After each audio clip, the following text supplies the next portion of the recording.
Hey guys, welcome to Apex Custom Rifles. Today I got something a little interesting here, and we're just gonna talk about this, and I'm gonna tell you what I'm gonna do to fix it.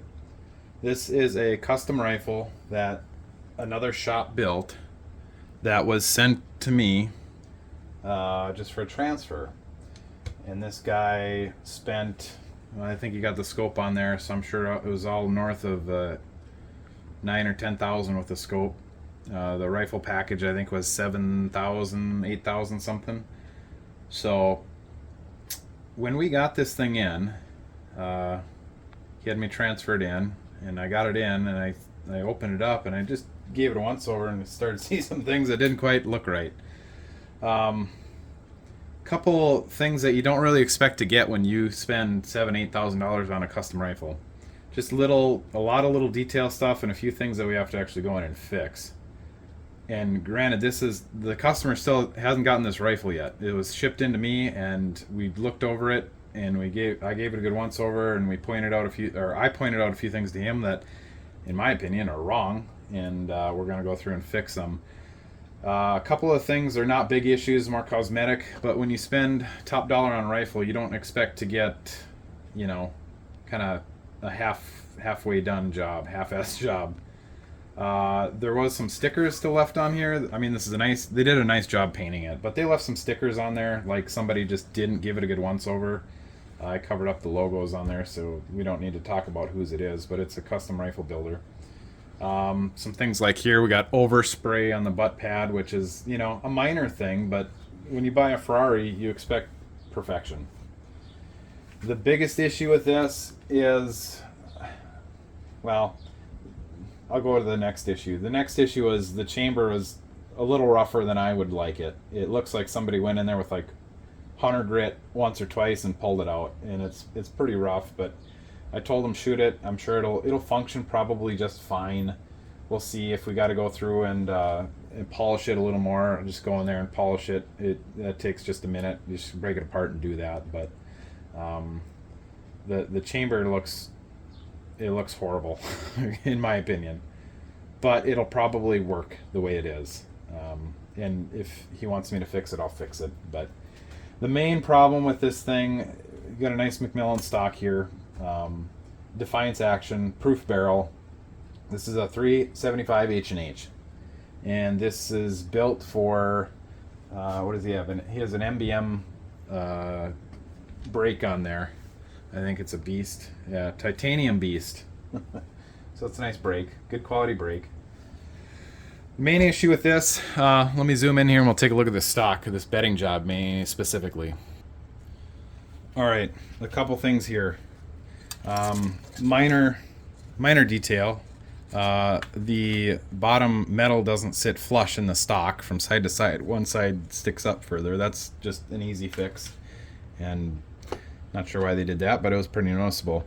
The main issue here is this bedding. This bedding is not very well done. I mean, they did a nice job of cutting it out and taping it off and all that fun stuff, but there's a little paint on the bedding right there, which we don't really want.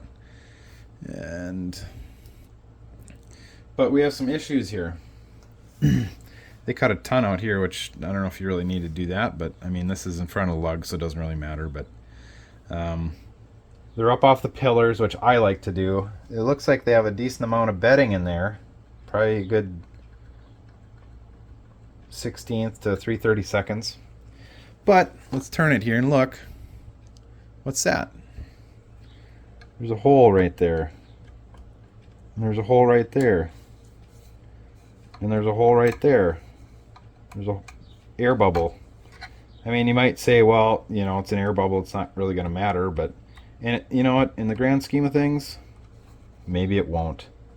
But when you're paying this kind of a money for a rifle, you should not be able to do this. Like all throughout here. And a lot of times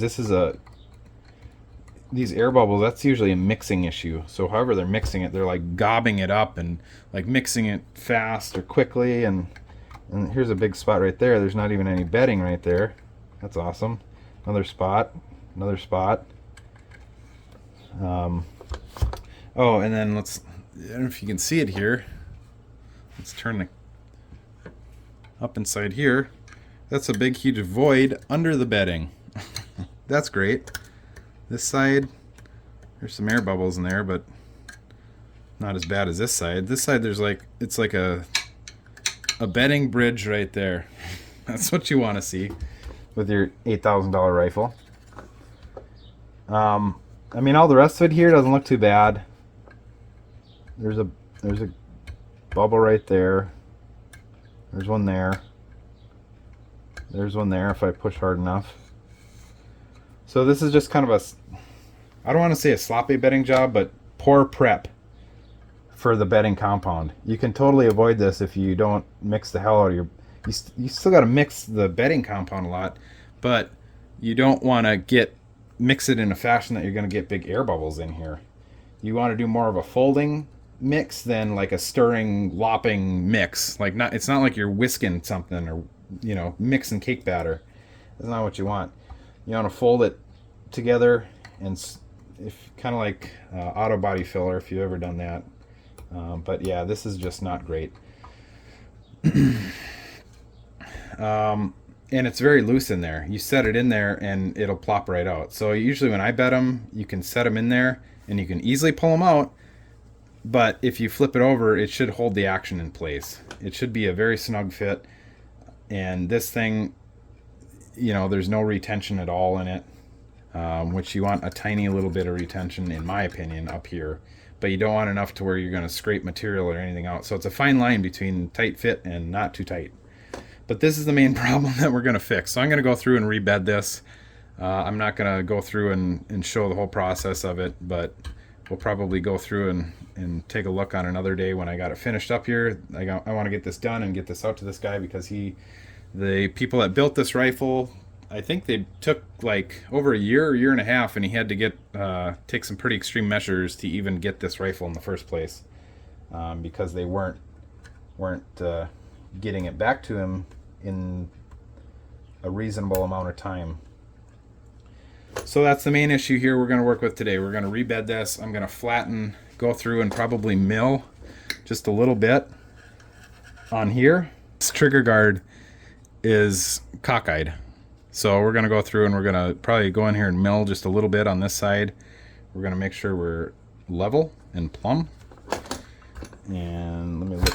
I'm going to have to stick the magazine in there. We're going to do a few tricks to get that straight, and we'll get that straightened out, and we'll go through and bed just the base here and the base here under the screw.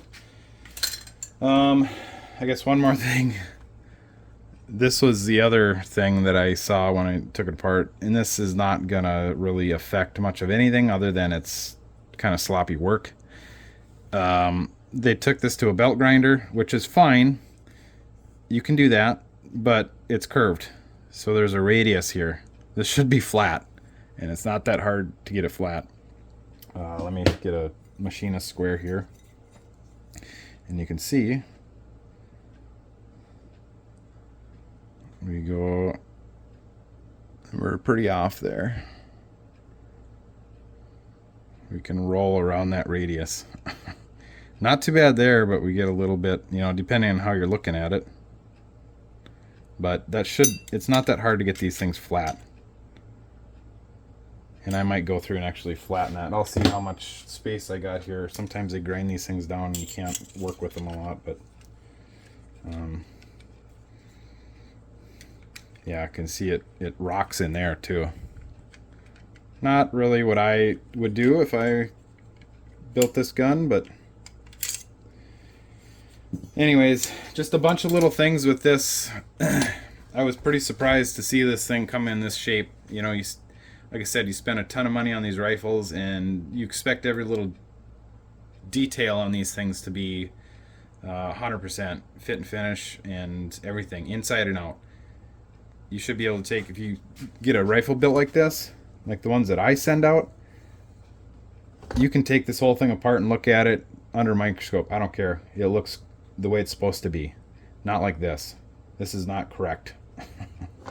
I wouldn't, you know, if this was a $50 bedding job, I'd say, yeah, probably not bad, but I'm sure it was a $200 bedding job, give or take. And this is not that quality of bedding job by any means. So just a PSA, be careful. Do a little research on who you buy a custom rifle from or who you have build one for you, because they all ain't equal. That's for sure.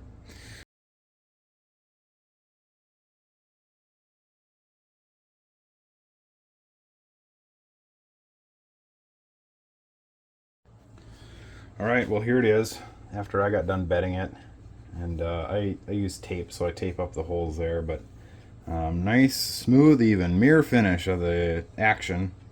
And no bubbles or voids or anything in there. Nice, perfect bedding job. And then on the bottom here, we also straightened out the trigger guard. And we bedded the pads for the trigger guard.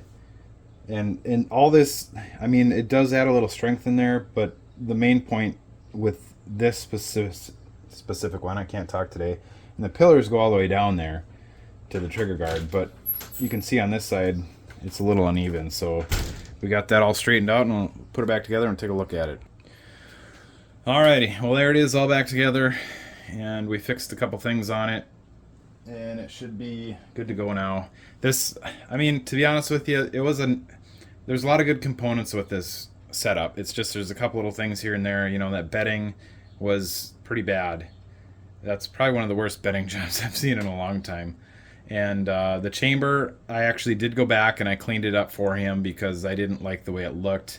And I said earlier, I think it looked like 100 grit or something went in there. Actually, I think what happened was, it's been a while since I looked at it, so I looked at it again here today, and then we cleaned it up. But I think what happened was somebody run a little bit of a dull reamer in there and left a bunch of rings in the chamber. But I was able to go in there and lightly, ever so lightly, polish it, and it polished out pretty well. So he shouldn't have an issue with that. And we got it rebedded, and this thing should be good to go. It's nice, perfectly floated. It's nice, perfectly in between the barrel channel there, and it should be good to go. I don't see no reason now why this gun shouldn't shoot. It should be a good shooter, and he should be happy with it. But I shouldn't have had to have done this for this guy. This should have been stuff that didn't need to be redone with a rifle of this caliber, let's say. When you pay this much for a custom rifle build, you expect all this stuff to be perfect. And so now it's perfect. We straightened out the trigger guard here too, so each side is nice and flush and even, whereas before it was sticking up probably almost 3/32, I want to say. Maybe a 16th on the one side. It was quite a bit. It was off quite a bit, so it was just not aesthetically pleasing. So, all right, here we go. 375 H&H repair from another rifle builder. Not what I expect to be doing on my random days, but we had to take care of this for this guy because this guy has been a good customer of mine. So we built a few rifles for him, but for some reason somebody told him to have somebody build this rifle for him through this other company, and he since regretted that. So, but here it is. So I hope you guys got something out of that. Just main point of this whole video is, you know, do a little checking of the people that you have rifles built for you, and check around, ask as many people as you can, and make sure you're getting what you pay for, because this, I mean, all the parts and everything are there, but the craftsmanship here is lacking a little bit. And I never took this barrel off to check run out or anything. I'm not going to worry about that. That's not my thing to deal with. But if for some reason it's not shooting, it'll come back and I'll have to fix it. But we'll go cross that bridge when we get there. So, all right, I've been pretty long-winded with this, so if you guys enjoyed that, please be sure to like, comment, share, subscribe. Let me know any comments, questions, concerns you got down below. Let me know what you think of this thing. It should be pretty fun. I think he built this to go hunt brown bears in Alaska or something along that lines. So it'll be a fun gun for him. All right, see you guys next time. Thanks for watching.